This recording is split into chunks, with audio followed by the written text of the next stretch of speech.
Hello vipenzi vyangu, leo tupike dagaa Zanzibar au dagaa nyama. Kila mtu ana majina yake ya kuita haya dagaa. Hapo nilikuwa naenda zangu sokoni kununua mahitaji. Ila leo nipo kwa utofauti kidogo, yani nina utofauti. Nataka leo tupike huku tunapiga story. Story ya ukweli kabisa kwamba imemtokea mtu ya ukweli na imani utajifunza na pia utaenjoy. Tunarudi sasa kwenye maandalizi ya dagaa zetu. Hapo nilikuwa na kitunguu saumu, kitunguu maji, viazi mbatata, pilipili hoho, carrots ya kukwangua, ndimu pamoja na pilipili ya kuasha. Na hizo hapo ni dagaa zetu. Kwa wasiojua dagaa Zanzibar ni hizo. Pia nilikuwa na mafuta pamoja na nyanya. Kwa hiyo hapo tunaanza kupika sasa taratibu, naomba unipe jicho lako pamoja na sikio lako. Kuna huyo dada jamani alinitafuta akanihadithia story yake. Nikasema nije kushare na nyinyi. Hii story jamani inafundisha na pia yani inafundisha, tutapata funzo zuri kabisa. Kuwa na mimi mpaka mwisho, hautojutia muda wako. Na kama bado haujasubscribe katika channel yangu, naomba unisaidie kusubscribe, kulike pamoja na kucomment. Nitakushukuru sana na utakuwa umenisupport kwa kiasi kikubwa sana. Bwana huyu dada alikuwa anaishi Tandika. Anaitwa Suzi. Huyo dada alikuwa anaishi na mumeo, walikuwa wanapendana sana. Yani walikuwa wanapendana sana. Walikuwa wamepanga Tandika chumba hiko kimoja tu. Maisha ya uswahilini tu, maisha ya kawaida lakini yenye furaha na amani. Zingatia neno furaha na amani. Basi ikaenda yule dada akapata ujauzito. Alipopata ujauzito, si unajua ukipata ujauzito mambo mengi yanabadilika, uvivu, sijui hivyo yani. Uvivu wa kufanya kazi. Yani yule dada sasa akawa ile mimba ikawa imemchosha. Mume wake asianze kubadilika vipi? Amebadilika yule baba. Akawa sasa anamdharau sasa yule, yani ule upendo wote ameusahau kwamba mke wake alikuwa anampenda na hiyo mimba amebeba, anaenda kumheshimisha yeye kuitwa baba. Lakini akaanza kumdharau jamani yule dada. Anasema mume wangu akaanza kubadilika, ananidharau, yani anachelewa kurudi, anarudi saa 8 za usiku, akirudi wala hataki chakula. Nikawa najiuliza vipi jamani, mbona ndoa yangu imeingia doa namna hii? Na tulikuwa tuna furaha, tumeishi miaka 2 ya ndoa kwa furaha na amani. Huo mwaka wa 3 tu, wewe unaanza mwaka wa 3 wa ndoa yetu, ndio mambo hayo yakaanza kubadilika. Mume anarudi saa 8 za usiku, wakati alikuwa anarudi saa 2 hapo mwanzo jamani. Aya, amwachie hela ya matumizi sometimes. Yani dharau zilizopitiliza, yani dharau, anamkejeli, yani sijui muone na tumbo lake, sijui hivyo yani. Yule dada akianza kujitetea anaambia kama umechoka uondoka, kwani una tumbo lako. Yule dada anasema mimi nitaenda wapi? Tumbo, yani tumbo ndio hivyo lishaanza kuchomoza, mimba kabisa inaonekana. Alafu tena ananiambia nisimuulize maswali. Kama anataka kumuuliza maswali, basi niondoke kwetu. Na mimi siwezi kuondoka, inabidi tu nikae nivumilie, niangalie hatima ya Mungu ameniandikia hatima gani. Basi katika kuishi na yule mmewe hivyo maisha ya shida, yani ile furaha yote ikawa imetoweka. Wakawa wanaishi sasa maisha, yani yule dada akawa anapitia manyanyaso kutoka kwa yule mwanaume. Anakwambia manyanyaso ni mengi, yani manyanyaso ni mengi. Aniachie la chakula, alafu mimi nina mimba, ikifika muda wa kliniki hanipi kabisa hata hiyo, hata nauli tu ya kwenda kliniki. Kwa maana kliniki nilikuwa naenda na mguu kabisa, natembea mguu kwa mguu naenda kliniki. Basi nikaja kugundua kumbe mume wake ana mwanamke mwingine. Yani mapenzi yote yale alikuwa anampenda mke wake yote amehamisha, amepeleka kwa huyo mwanamke mwingine. Huyo mwanamke pia alikuwa anaishi sio mbali na hapo kwao. Hapo kote ni Tandika, kama wanaopafahamu Dar es Salaam Tandika. Kwa maana ni sehemu tu zimetofautiana tu mitaa, lakini walikuwa wanaishi sehemu moja. Yani kitongoji kimoja, sijui ndio kitongoji kitu kama hiko. Kwa hiyo yule baba alikuwa anatoka asubuhi, anaamka alfajiri, kazi yake ya kwenda kazini kwenda saa 2, lakini alikuwa anaamka mpaka saa 10 anaondoka. Kumbe akiondoka aendi kazini, anapita kwa huyo mdada asubuhi ndo anaondoka. Aya, akirudi tena kazini anapitia kwa huyo dada, huyo sasa mchepuko, anapitia kwa mchepuko jioni. Yani usiku mkubwa ndo anarudi kwa mke wake. Yani alikuwa hajali chochote, hajali hisia wala maumivu ya mke wake. Basi maisha yakaenda, yule dada atafanyaje? Inabidi tu azoee, wazazi wake wapo mbali, ndugu zake wapo mbali, wapo huko mkoani. Kwa maana akabidi tu afanyaje? Azoee hayo maisha. Yule mchepuko nakwambia, mpaka ikafika stage yule mchepuko anampigia kabisa simu mke wake, anamtukana, yani anamtukana, yani huyo mchepuko anamtukana kabisa huyo mama Kijacho. Sasa anatukanwa, kwa maana ni pressure zikawa zinampanda nakwambia. Yani kwa hiyo ile mimba ikaenda, si unajua mimba na pressure ni haviendani. Yaani ukiwa na mimba na stress, yaani ujauzito na stress haviendani. Ukiwa mjamzito afu ukiwa na stress, mimba yako inakuwa hatarini. Basi ikaenda, mimba yake ikawa ina miezi 7, akafikisha mimba ya miezi 7. Alifikisha mimba ya miezi 7, yule dada yule mchepuko akawa ndio hivyo anampigia, sasa anamtumia mpaka picha kwamba yupo na mume wake. Yale maumivu yakapelekea mpaka yule dada akajifungua. Yani akapata uchungu wa kwenda kujifungua mimba miezi 7. Akajifungua mtoto njiti. Mnajua mtoto njiti? Mtoto njiti ni yule mtoto ambaye hajatimia miezi. Kazaliwa kabla ya miezi yake. Yani kabla ya miezi 9. Kazaliwa miezi 7. Yani hapa anakwambia mimi nipo hospitali, nampigia simu mume wangu kwamba nipo hospitali, nimepata uchungu, naenda kujifungua. Mume wake hajali. Yani akamwambia mimi nimesaidiwa na majirani, wazazi wangu huko mikoani ndio walikuwa wanatuma pesa ya mimi kunihudumia pale hospitali. Mume wangu hakuwahi kukanyaga hospitali. Yupo zake busy na mchepuko. Na huyo mke wake huyo mchepuko wake ananipigia kabisa simu live. Hapo bado nishajifungua. Nipo katika hali mbaya, lakini bado mchepuko ananipigia, ananiambia maneno kabisa ya karaha, nazidi kuumia. Nimejifungua, baba mtu anashindwa hata kuja hospitali kuja kufanyaje?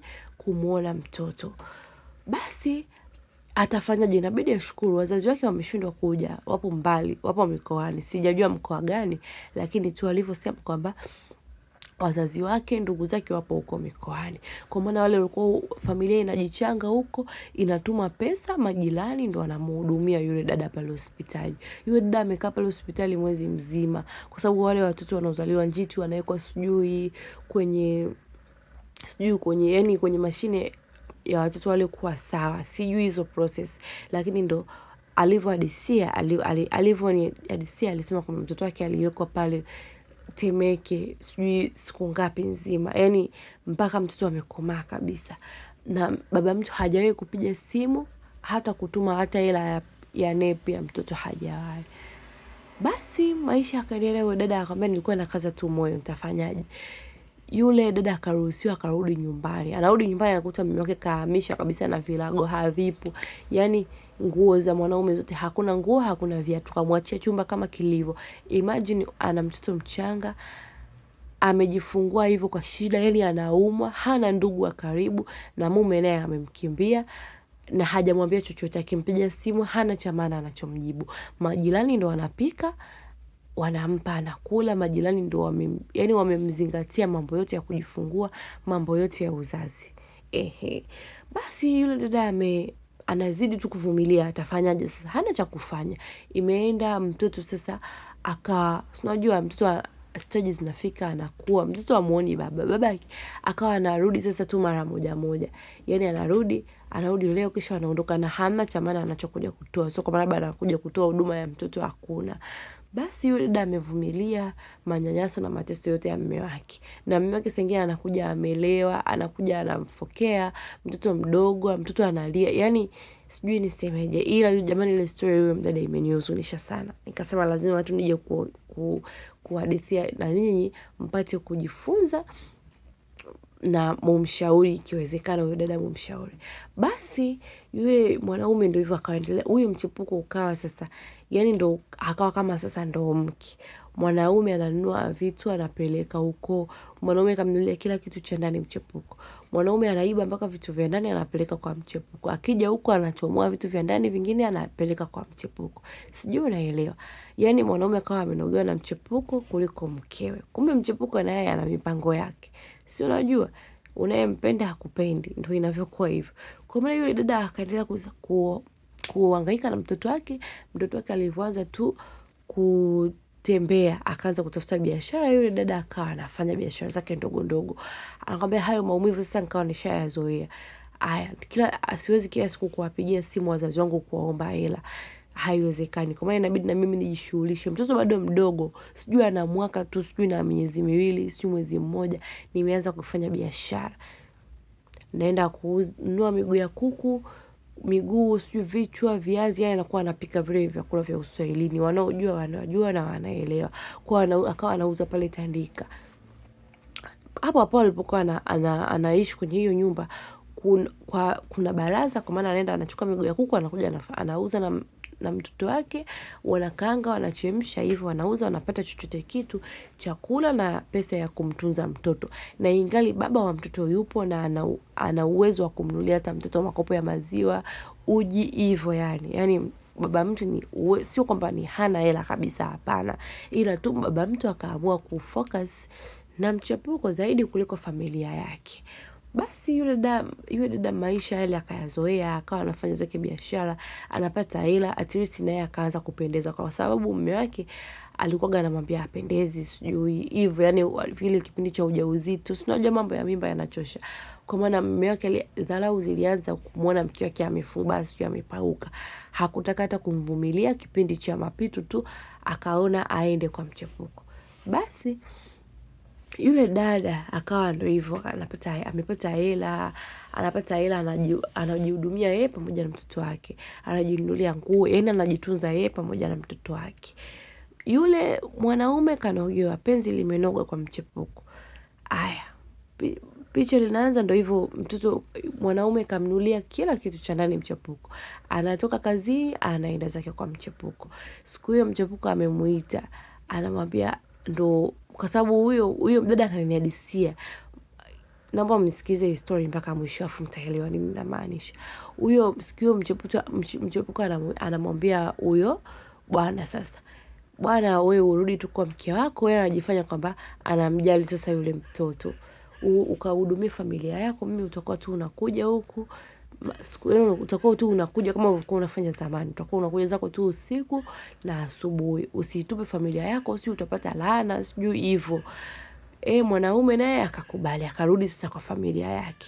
Kwa sababu ile nyumba pale yeye ndo alikuwa aishi pale, lakini kodi alikuwa anatoa vizuri tu, kwamba alikuwa aishi ampi pesa ya chakula yule mama mtoto wake, wala amhudumii kwa chochote, lakini kodi ya nyumba alikuwa anatoa. Kwa maana akapata hata nguvu ya kurudi, lakini anarudi maelewano na mke wake hakuna, wala maelewano na mtoto wao hakuna, yani ule upendo hakuna. Mwanaume kahamisha kabisa majeshi yani.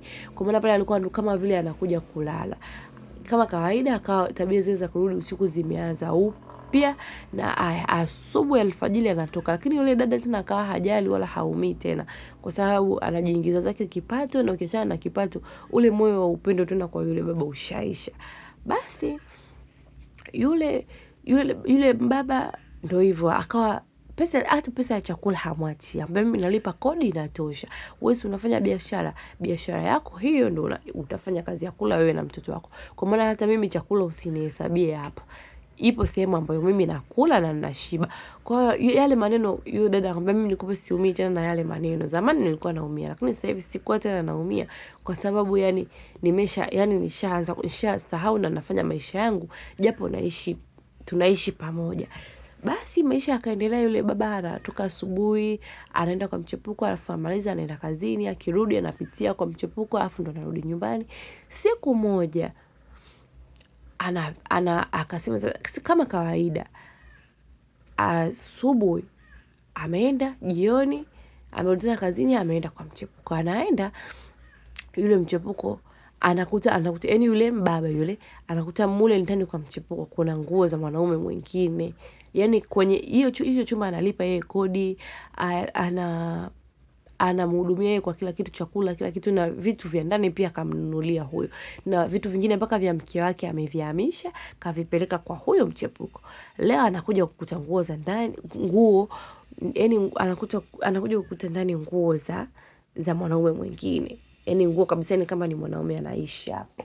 Basi yule baba akamuuliza, hewe mwenzangu, vipi, mimi si ndo mumeo, kwa nini hizi nguo za nani? Yule mchepuko anamwambia, wewe mimi umenioa lini? Yani wewe mimi umenioa lini? Wewe si una mke wako? Wewe una mke wako na familia yako. Kwangu ulikuja kufuata starehe, na mimi na maisha yangu. Starehe nimekupa, rudi kwa mke wako, mimi sikutaki. Yule baba akachanganyikiwa, mbele haiwezekani, kwa sababu yule baba alikuwa anampenda sana yule mchepuko kuliko mke wake. Kwa maana yani alimwamini mpaka mwenyewe akawa anamwambia sijui nitakuoa mke wa pili, yule nitamuacha kabisa, utakuwa peke yako hivyo yani.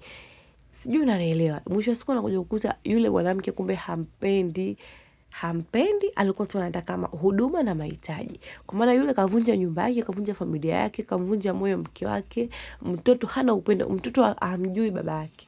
Yaani hana huo upendo na baba yake. Alafu leo hii unakuja mchepuko anakuja kusema kwamba mimi sikutaki. Sijui unanielewa.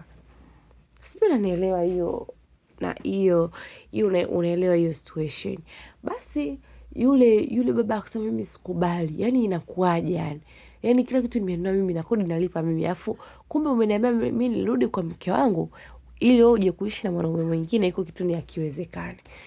Yaani hakiwezekani. Yule dada anamwambia ni wewe, mimi sikupendi na wala sijawahi kukupenda. Nilifuata kwako huduma na maisha umenipa. Wewe si mjinga, umeacha familia yako. Yaani kama uliweza kumwacha mke wako, mmetoka mbali, mke wako na mtoto wako uliomuoa kwa ndoa, mimi utashindwa? Mimi siwezi kukupenda kama mnavyojua michepuko. Basi yule baba akachanganyikiwa, akasema mimi yani hapa haiwezekani, nitachukua vitu vyangu. Alafu ilikuwa sasa usiku kama kawaida. Akitoka kazini si ndo anaenda kwa mchepuko. Ilikuwa usiku kama saa 4 saa 5. Aya, anamwambia wewe, mimi sikubali. Yaani nitachukua kila kitu ndani. Kila nilichokununulia nitakuacha na nguo tu. Yaani kitanda, sijui sofa, kabati, TV vyote nabeba. Yule baba anaanzisha kabisa fujo, majirani wametoka nje wanachungulia nini kinaendelea. Basi yule dada akaambia subutu kuchukua hata kijiko nikuonyeshe kwamba mimi ndo mtoto wa mjini. Yule baba anakwambia vurugu, akawa anachomoa sasa TV pamoja na sabufa aondoke navyo. Yule mwanamke anamwangalia tu anavyochukua.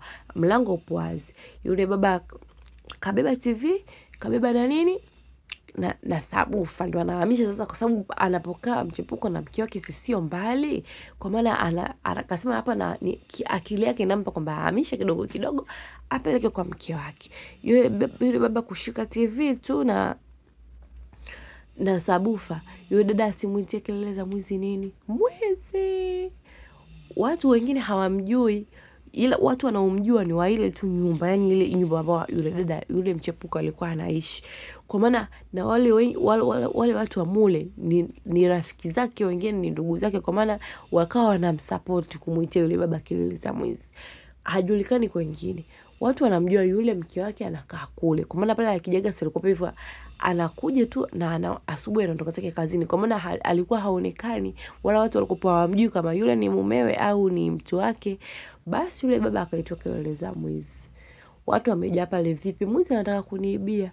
Anakuja mimi nimeenda chooni, nimerudi na kutaka chomoa TV na sabufa, na ukiangalia baba kweli kashikilia TV na sabufa, cha kusema hana, anasema nini?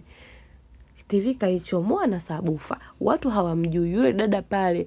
Amina anajulikana miaka mingi, kwamba Amina anaishi pale Tandika miaka mingi, yupo pale na hajawahi kuolewa. Wewe yule baba akawa anajitetea, mimi mtu wake ndo muibie, mtu wake ndo ujaze vurugu hivi. Yani haiwezekani mtu wake uanza kumuibia vitu vya ndani.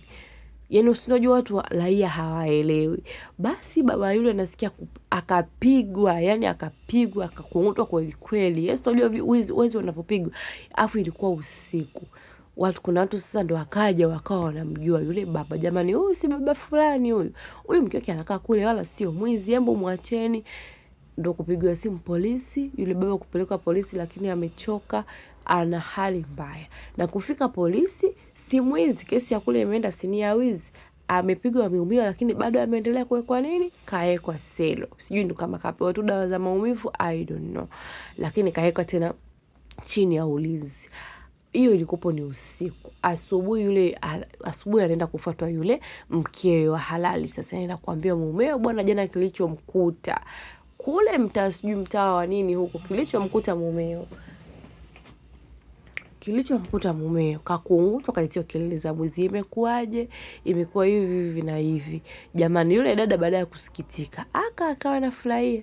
Si ameataka, Si mimi vitu vyote ameninyang'anya, mpaka hilo sabufa nilikuwa nalo mimi kampelekea mchepuko. Vitu kibao kachukua kwangu, mpaka pazia za dirishani kampelekea mchepuko. Alafu kumbe mchepuko hana hili hana lile, yani hana upendo naye hata kidogo. Yule dada kumbeba mwanae mgongoni kwenda kumchungulia. Habari gani? Polisi sasa. Nisaidie mke wangu, naomba unitoe hapa. Mimi hata nishakuwa mke wako. Mimi sio mkeo. Ya Rabbi, yule dada akamwambia mimi sikuwa na chembe ya huruma kwake hata kidogo, kwa sababu yeye mwenyewe alishaniumiza. Hata wewe utakuwa na huruma naye, hata mimi siwezi kumuonea huruma. Basi yule baba nakwambia, kesi ikaendelea pale, kwa sababu yule kesi ilikuwa inaendelea. Yule Amina hakutokea tena, huyo mchepuko hakutokea tena polisi, kwa maana yule baba akaachiwa. Kuachiwa moja kwa moja anarudi nyumbani kwa nani? Kwa mkewe. Mkewe sasa huyo alomkataa zamani, alikuwa anafanyia vibweka na vihoja. Yule dada akanamwambia kama vile ulivyokuwa unanifanyia wewe, mimi ndo nitakufanyia. Sasa mimi, kwa sababu mimi yule dada akawa kashafanya biashara zake, kashajitafuta, yani hivyo, yani ana akiba zake za kutosha, kama na mwanaume hawezi kumbabaisha tena. Bwana akarudi pale hana moja, hana mbili. Vitu vyote kavieka huko. Kumbe na yule mwanaume alikuwa mpumbavu na hana akili. Yule ndio alikuwa amemfanya kama mke, mpaka akiba zake, pesa zake alikuwa anampa. Yaani anaenda kazini anarudi, anaambia iki hapa bwana, mwanamke wangu si ndo wewe. Mimi na yeye tutafanya maisha, yule mwingine hanifai. Kwa maana hela zote anabeba pesa, anampelekea yule anayeka akiba. Kumbe mwenzie anamchora, ana mahusiano yake mengine safi kabisa. Yeye alikuwa hata ampendi. Kwa maana yule mwanaume amerudi kwa mke wake hana mia, hana nguo, wala hana vitu vya ndani. Mwanamke alichokifanya sasa, huyo mama mtoto akamwambia mimi siwezi kurudiana na wewe. Yaani umenikosea pakubwa sana. Yaani hata kama nyinyi mnakubali, ninywe maji. Akamwambia umenikosea pakubwa sana, siwezi hata tena kuishi na wewe. Yule baba kujiombesha msamaha, akawa anawapigia mpaka simu wazazi wake, wazazi wa yule mke wake nyumbani kwao. Piga simu. Lakini yule mdada si alishawaelezea wazazi wake kila kilichotokea, kwa maana wakawa wanamzalau, yani wakamwona kumbe jana lenye halina akili. Oh my God, I'm sorry. Wakaona kumbe huyu alitunyanyashia mtoto wetu, sasa hivi ashamkuta. Kwa maana yule mwanamke yasingetokea hayo mazonge, mpaka leo angekuwa bado yupo kwa mchepuko. Alirudi kwa aibu, yule baba akapata aibu kubwa, akapata vidonda, wa kumuuguza hana, pesa hana, akaacha kwenda kazini, anauguza vidonda. Alikuwa sio anafanya kazi garage. Kwa maana akaacha tena kwenda kazini, yupo nyumbani wanauguza vidonda. Pale kodi ipo, walikopo wanaishi wote. Yule dada akamwambia mimi sikuwa mchoyo. Anambia mimi sikuwa mchoyo kabisa Ruki. Nilikuwa napika na nampa chakula, anakula. Yeye alikuwa ananinyima mimi chakula, lakini mimi nilikuwa napika chakula kwa jasho langu, pesa za biashara zangu. Chakula ambacho nilitakiwa kula mimi na mtoto wangu, nikawa nampa yeye, anakula. Nikawa nachota, yani hivyo yani. Lakini sikuwa tena kumtreat kama mume wangu. Naamka asubuhi na muogesha mtoto wangu, naenda zangu kwenye kuchukua mzigo, nakuja nafanya zangu biashara, nikipika nampa hivyo yani. Lakini tulikopo hatuna story. Nilikopo tu na mipango yangu. Mpango wangu ulivyokamilika, kwa sababu hizo situation zimechukua kama miaka 2 kabisa, yani mpaka mtoto ametembea kabisa, amekuwa mkubwa, yani katoto kamechangamka, yani kama miaka 2-3.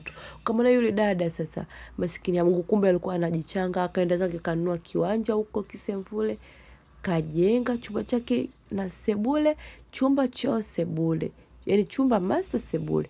Kaenda zake kuhamia, mwisho siku akamwacha yule chumba chake alichokopoa na mnyanyasia zamani. Si alikopo anaona kama yeye ana shida ya kulala. Sijui unanielewa.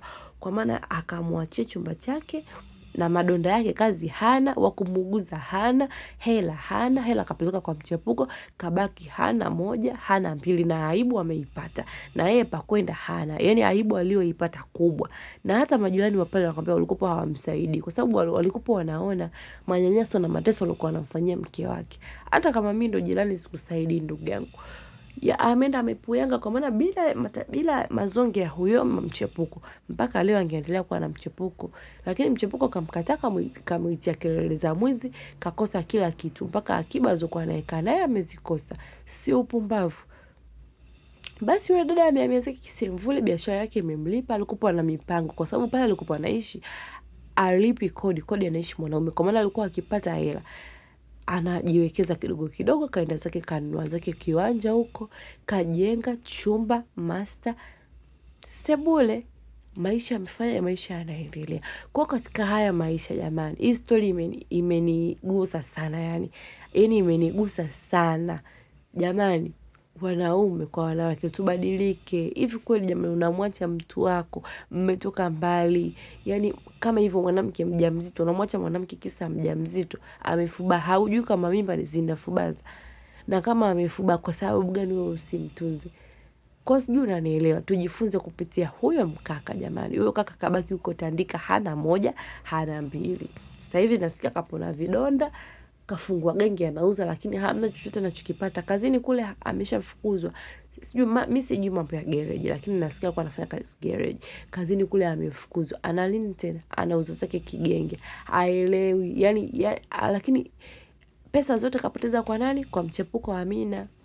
Angekuwa hizo pesa zote akiba anatunza, anampa mke wake, wanaweka, wangekuwa mbali sasa hivi. Yani mbali sana. Usikute hata hiyo mtoto angekuwa, angempa pesa ya mtaji mke wake, mkeke angefanya biashara wakashirikiana, labda wangepata nyumba yao kubwa kuliko hata hiyo aliyojenga mke wake na mtoto wake. Sijui unanielewa? Sijui unanielewa. Kwa hiyo katika maisha ya jamani, naomba tujifunze kutokana na makosa ya wenzetu. Hii story imenigusa. Nikasema leo nitakuja kuwasimulia story huku tunapika. Na msione leo nimepika ugali likubwa jamani, nilikuwa na wageni, tena wageni wanaume. Nikapika ugali wa Kisukuma, ugali mgumu bala. Ugali dagaa Zanzibar na ugali na dagaa Zanzibar, wengine wanaita dagaa nyama, hivyo yani. Kwa hiyo tujifunze jamani na story hizo za michepuko. Mchepuko kapata zake maisha, kumbe alikuwa na mwanaume chake kingine anampenda. Yeye linaenda pale kama Zuzu na midevu yake kubwa babeki. Jamani. Kwa ndio hivyo jamani, tujifunze kutokana na makosa ya wenzetu. Mama mtoto yeye yupo zake Kisemvule anakula maisha, biashara zake pia anafanyia huko, mtoto ameshakuwa. Yale maumivu yamefanyaje? Yamemjenga. Siku zote maumivu yanakuwa yanatujenga. Yani maumivu yanatujenga kuwa watu bora. Yule dada amekuwa mtu bora. Yule mkaka alimdharau kwa sababu wazazi wake wapo mbali, hana cha kujisaidia. Mwisho wa siku amekuwa na maisha kumzidi jamani. Japo chumba kimoja tu na sebule, ila amemzidi. Huyo mumewe hana, na kazi tena iliyokuwa anamtia jeuri hana. Huyo mchepuko naye kamkimbia. Sijui unanielewa. Yani mchepuko bila pesa haviendani. Na kwanza kwa nini uwe na mchepuko? Mchepuko kwanza mchepuko anataka maisha. Sijui unanielewa. Basi lakini yule baba alikuwa too much. Wengine wanakuwa na michepuko sawa, lakini hawajulikani kabisa kama wana michepuko. Lakini yule alifikia hatua mpaka ya kumdharau mke wake. Mungu amempiga bonge la kofi, yupo hapo Tandika na namjua hivi. Kwa sababu huyo tuseme ni dada tu wa makamu, aliyenihadisia ni rafiki yangu. Yani ninamjua. Na huyo mumewe ninamjua kwa sura. Kwa maana alipo hapo Tandika na midevu yake limejazana, hana be wala che. Maisha yamempiga. Mungu kamvua ndala kuda na deki. Kwa hiyo ndio hivyo, story yetu ndio hiyo. Usisahau kuacha comment yako hapo chini, umejifunza nini? Na kama una story yako naomba unitafute unitumie, mimi nitakuja hapa. Siku nyingine tunapika huku tunapiga story kama hivi jamani. Sijui nimejisikia raha. Kwa hiyo msiache kusubscribe katika channel yangu, kulike, kucomment, kushare pamoja na yani kama una ka story kako chochote tu, unajua kabisa hii nikienda kuhadisi, nikimpa Ruki akaenda kuhadisia pale, watu watajifunza na wataenjoy. Na imani yote hii story mmejifunza jamani. Turizike na tulivyo navyo jamani, wanawake kwa wanaume. Hii issue sio tu ya wanawake. Turidhike tulivyo navyo na tulicho nacho. Tupende cha kwetu kwanza. Usitamani vitu vya nje. Mchepuko amegharamiwa, unaenda kumpenda mtu mwingine huko. Sio mtengeneze mkeo. Mtengeneze mwanamke wako. Watu wamegharamiwa huko nje jamani. Afu unaenda tu kujiweka kirahisi rahisi. Sasa hivi maisha huna, kazi huna, familia huna, maisha huna. Jamani, aibu. Kwa hiyo ndio hivyo jamani, nawapenda sana. Natumaini mmeenjoy, mmesikiliza story yangu, mmeenjoy na mmejifunza. Msiache kuniwekea maoni yenu hapo chini. Mnajua mnavyowapenda jamani. Msiache kuniwekea maoni yenu, msiache kusubscribe kwa sababu ndio mnanipa nguvu na moyo wa kuendelea kufanya hivi vitu kila siku jamani. Mkiwa hamlike, hamtazami video zangu, hamcomment, napata uzito wa kuja hata kutengeneza video mpya. Nawaomba jamani. Afu nawapenda jamani mashabiki zangu. Nawapenda nyinyi wenyewe mnajua tumetoka mbali sana jamani. Nawapenda nyinyi wenyewe mnajua jamani na mwenye story yake anicheki. Nitakuja kuweka namba hapo.